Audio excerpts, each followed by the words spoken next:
ஒரு கார்த்திகை மாதம் கருக்கிருட்டு. செங்கல்பட்டிலிருந்து படப்பிடிப்பை முடித்து கொண்டு எம்ஜிஆர் அவர்கள் நடுநிசி 12 மணி வாக்கில் காரில் வந்து கொண்டிருக்கிறார்.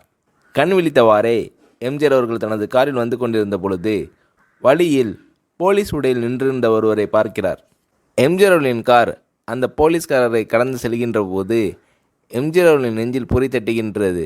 ஆளே நடமாட்டம் இல்லாத இந்த அர்த்தராத்திரியில் அந்த போலீஸ்காரர் பஸ்ஸுக்காக காத்து நிற்கிறார் என்பதை புரிந்து கொள்கிறார் எம்ஜிஆர் அவர்கள். உடனே தனது டிரைவரிடம் காரை நிறுத்த சொல்கிறார். கார் பின்னோக்கி வருகிறது.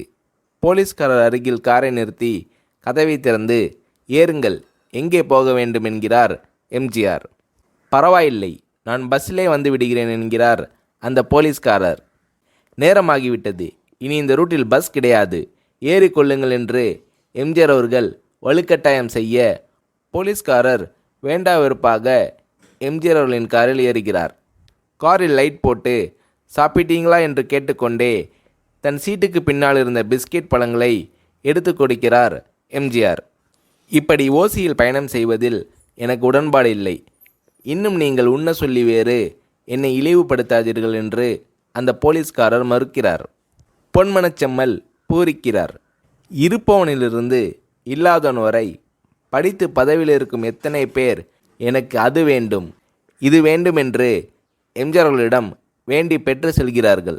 ஆனால் சாதாரண பொறுப்பில் இருக்கும் இந்த போலீஸ்காரரின் நேர்மை எம்ஜிஆர் அவர்களை சிலிர்க்க வைத்து விட்டது. எம்ஜிஆர் அவர்களின் கார் தூரத்தில் வந்து கொண்டிருந்தாலும் காரின் நிறத்தையும் ஒளியையும் மனம் கமலும் ஓடிக்கான் வாசனையும் வைத்து இது எம்ஜிஆர் அவர்களின் கார் என்றும் கார் சென்ற தடத்தை தொட்டு வணங்குகின்ற அளவிற்கு புகழுடன் திகழ்ந்த நேரம் அது. அரை மணி நேரம் கார் சென்று கொண்டிருக்கிறது. ஆனால் அதுவரை எம்ஜிஆர் அவர்களை பற்றி பெரிதாக போற்றி புகழ்ந்து பேசாமல் அந்த போலீஸ்காரர் பொருட்படுத்தாமல் வந்ததே எம்ஜிஆர் அவர்களுக்கு அந்த போலீஸ்காரர் மீது மிகுந்த மரியாதை ஏற்பட்டது. நான் தான் எம்ஜிஆர் என்கிறார் புரட்சித் தலைவர். கேள்விப்பட்டிருக்கிறேன் என்கிறார் போலீஸ்காரர். பொன்மனச்செம்மலின் முகத்தில் கோபம் இல்லை, பதிலுக்கு புன்முறுவல் மலர்கிறது. என் படங்களை பார்த்திருக்கிறீர்களா என்று கேட்கிறார் எம்ஜிஆர். நான் சினிமாவே பார்ப்பதில்லை என்கிறார் அந்த போலீஸ்காரர். புரட்சித் தலைவர் இன்னும் பிரமிக்கிறார். இப்பொழுது கார் சத்தத்தை தவிர ஒரே நிசப்தம். போலீஸ்காரர் தனது வீட்டிற்கு 1/2 கிலோமீட்டருக்கு முன்பே காரை நிறுத்த சொல்லி இங்கேயே இறங்கிக் கொள்கிறேன் என்கிறார். ஏன், நீங்கள் குறிப்பிட்ட அந்த விலாசம் இன்னும் 1/2 கிலோமீட்டர் தூரம் இருக்கிறதே என்கிறார் எம்ஜிஆர்.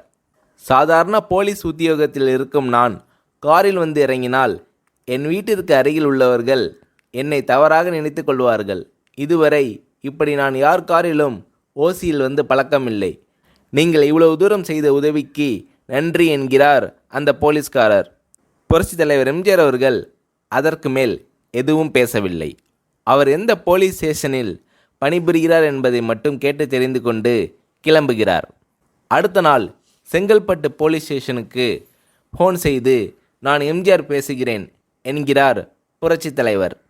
ஃபோனை எடுத்த டிஎஸ்பி உதறலோடு உற்சாகத்தோடும் தலைவரை வணக்கம் என்கிறார்.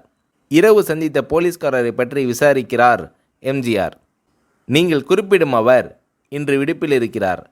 அவர் கையூட்டு வாங்காதவர், கடமை தவறாதவர், காவல்துறை நேர்மைக்கு இவரே இலக்கணம். வெற்றிலைப்பாக்கு, பீடி, சிகரெட் போன்ற லாகிரி வஸ்தோ, நாடகம், சினிமா போன்ற பொழுதுபோக்கு அம்சங்களையெல்லாம் இவர் அறியாதவர். கல்யாண வயதில் உள்ள 3 பெண்களையும் கரை சேர்க்க முடியாமல் கஷ்டத்தில் இருக்கிறார் என்கின்ற விபரங்கள் டிஎஸ்பியால் எம்ஜிஆர் அவர்களுக்கு சொல்லப்படுகிறது. அவரை நாளை என் தோட்டத்திற்கு வர சொல்லுங்கள் என்கிறார் எம்ஜிஆர். பேசிக்கொண்டிருந்த டிஎஸ்பி உங்களோடு ஃபோனில் ஆளுக்கு ஒரு வார்த்தை பேச இன்ஸ்பெக்டர், சப் இன்ஸ்பெக்டர் உள்ளிட்ட எல்லோரும் ஆசைப்படுகிறார்கள். ஃபோனை அவர்களிடம் கொடுக்கலாமா என்கிறார் டிஎஸ்பி. புரட்சித் தலைவர் எம்ஜிஆர் அவர்கள் கொடுங்கள் என்கிறார். பேசுகிறார். அந்த போலீஸ் ஸ்டேஷனே புண்ணியம் பெற்றதாக புலகாகிதம் அடைந்தனர் அந்த போலீஸ்காரர்கள்.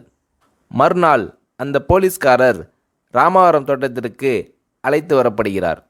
அவரிடம் பேப்பரில் மடித்த பெரிய பணக்கட்டை கொடுத்து, இதை வைத்து உங்கள் பெண்களின் கல்யாணத்தை நடத்துங்கள் என்கிறார் எம்ஜிஆர்.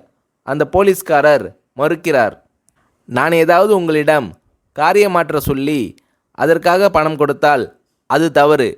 என்னால் ஆக வேண்டியது உங்களுக்கும், உங்களால் ஆக வேண்டியது எனக்கும் எதுவும் இல்லை. நான் உங்கள் கூட பிறந்த ஒரு சகோதரனாக நினைத்து கொடுக்கிறேன்.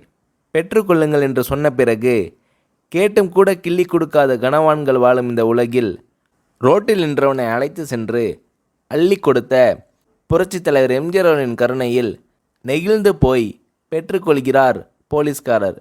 பிறகு ஒரு தேதியில் புரட்சித் தலைவரே சென்று அந்த போலீஸ்காரரின் 3 பெண்களின் திருமணத்தை நடத்தி வைத்து வாழ்த்தியிருக்கிறார்.